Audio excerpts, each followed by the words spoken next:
si je ne me suis pas trompée dans mes calculs, cette vidéo est la dernière vidéo de 2021.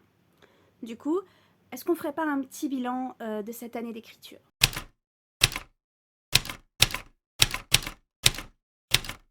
Bonjour à tous, j'espère que vous allez bien. Je vous souhaite un bon dimanche et je vous remercie de passer quelques minutes en ma compagnie. On va aussi s'excuser pour cette luminosité pas terrible, parce que on est en plein mois de décembre et que je peux pas faire mieux. J'avais fait dans mon bujo une petite page récapitulatif et à chaque fois que je faisais quelque chose qui pour moi était conséquent dans ma carrière d'autrice, je le marquais à l'intérieur. Parce que quand je réfléchis de moi-même toute seule dans mon coin, j'ai l'impression de n'avoir absolument rien fait de mon année, de ne rien avoir fait de conséquent. Je sais pas, je dois avoir une sorte de mémoire sélective là-dessus, ou c'est le syndrome de l'imposteur, mais là tout de suite si vous me demandez, je vous dis cette année était une année de merde en écriture, je n'ai rien fait. Et il y a quand même cette petite voix dans ma tête qui me dit t'es sûr?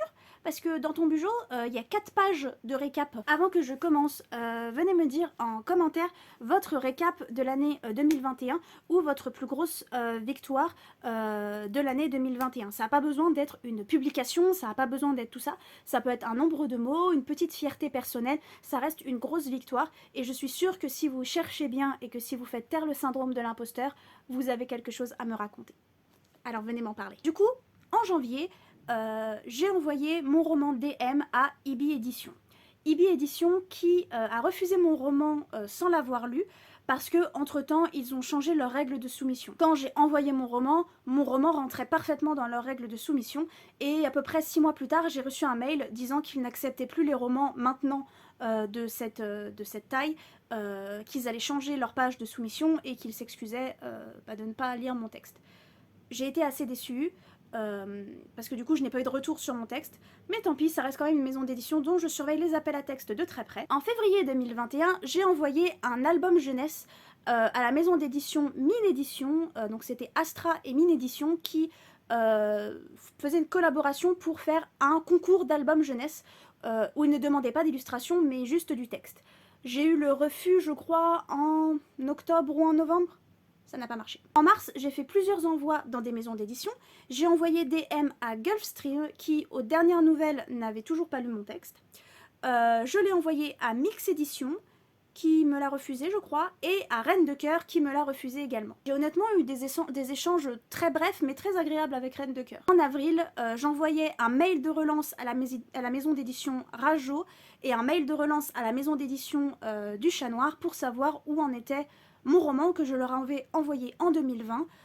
Je crois que je n'ai reçu aucune réponse à ces 2 mails. En juin, j'ai envoyé mon roman à Bookmark, qui ne m'a toujours pas répondu, je crois, à Mnemos, qui ne m'a toujours pas répondu non plus, à Plomb, qui m'a dit non, et à l'Alchimiste, je crois qu'ils m'ont dit non aussi. En juillet, j'ai envoyé mon roman à Crainte Chimère, qui l'a refusé, et je me lançais sur Plume d'Argent. Toujours en juillet, j'ai envoyé mon roman à Hachette, qui a dit non, à Marathon, qui ne m'a toujours pas répondu, je crois, et à Syros, et je crois pas que Syros ne m'ait répondu non plus. Au mois d'août 2021, je me suis également lâchée sur les envois en maison d'édition.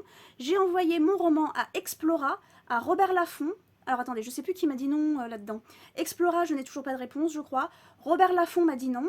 Raven Édition, je ne sais plus.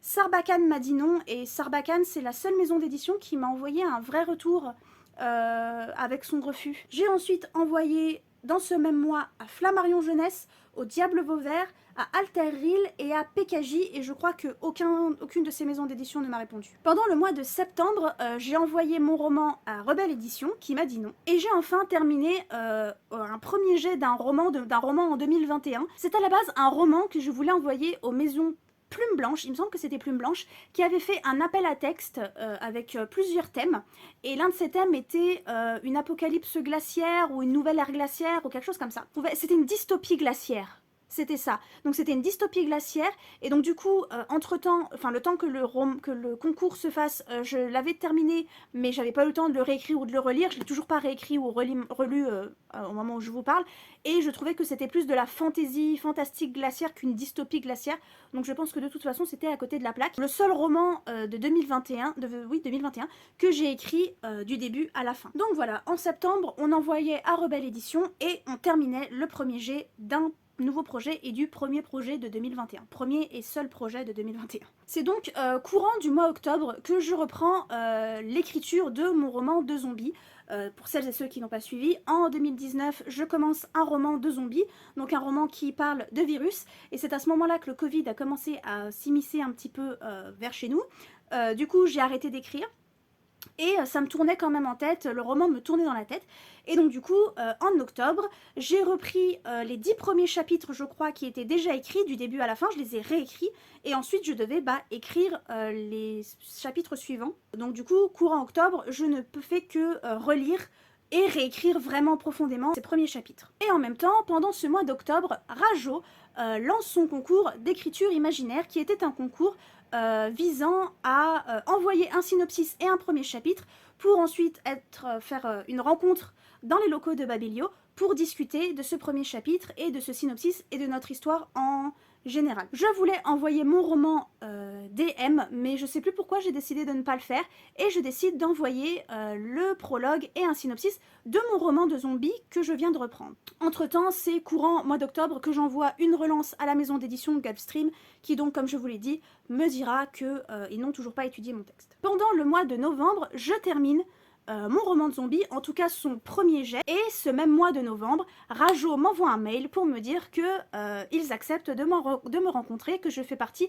des gagnants finalistes, j'aime pas trop, voilà, de leur concours d'écriture imaginaire. Je vous ai fait toute une vidéo sur le sujet, si jamais vous voulez savoir comment cette journée s'est passée. Et enfin, courant de ce mois de novembre, je participe au NaNoWriMo. D'ailleurs, j'ai participé au Camp NaNoWriMo d'avril et au Camp NaNoWriMo de juillet aussi.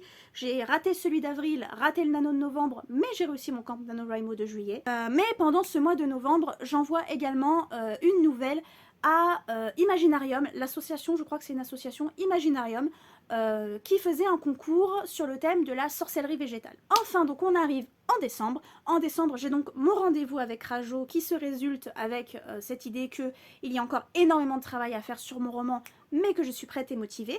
C'est également pendant ce mois de décembre que donc j'ai énormément réfléchi comment j'allais changer mon roman de zombie, j'ai énormément travaillé là-dessus, et donc j'ai envoyé un mail à l'éditeur avec qui j'ai discuté ce jour-là pour discuter des changements que je vais opérer à mon texte, parce qu'en plus j'ai commencé à réfléchir à mon prochain roman.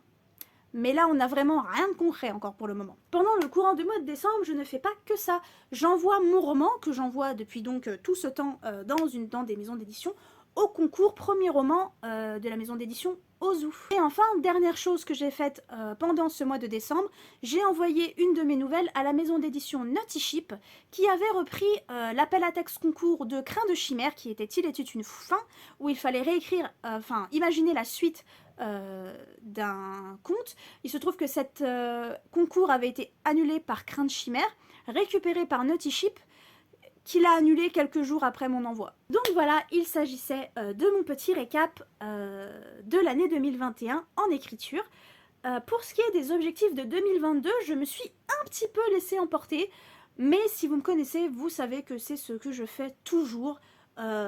J'écris toujours trop d'objectifs, je me mets toujours trop d'objectifs qui sont pratiquement impossibles à atteindre, j'appelle ça la to-do list impossible, et ensuite je fais ce que je peux courant de l'année. Merci beaucoup d'avoir suivi cette vidéo, merci beaucoup d'avoir suivi ma chaîne tout au long de l'année si vous étiez déjà là en 2020, merci de nous avoir rejoints, merci de nous rejoindre aujourd'hui. Pourquoi pas, il y a en bas les petits boutons pour s'abonner, pour mettre un like et puis pour mettre des commentaires. J'essaye de répondre à tous les commentaires, en général j'y arrive. Venez me parler donc en commentaire de votre récap de l'année et de vos objectifs pour l'année prochaine si vous en avez. Si vous en avez pas, c'est pas grave, et ce n'est pas grave non plus si on ne réalise pas tous ces objectifs, voire même ce n'est pas grave si on n'en réalise aucun. C'est pas grave. La vie suit un cours et des fois on n'a pas le choix. On est obligé de suivre avec. Je vous souhaite une bonne année, j'espère que 2022 vous conviendra et sera meilleur que 2021 si jamais 2021 n'a pas été terrible. Je vous embrasse très fort et je vous dis à la semaine prochaine.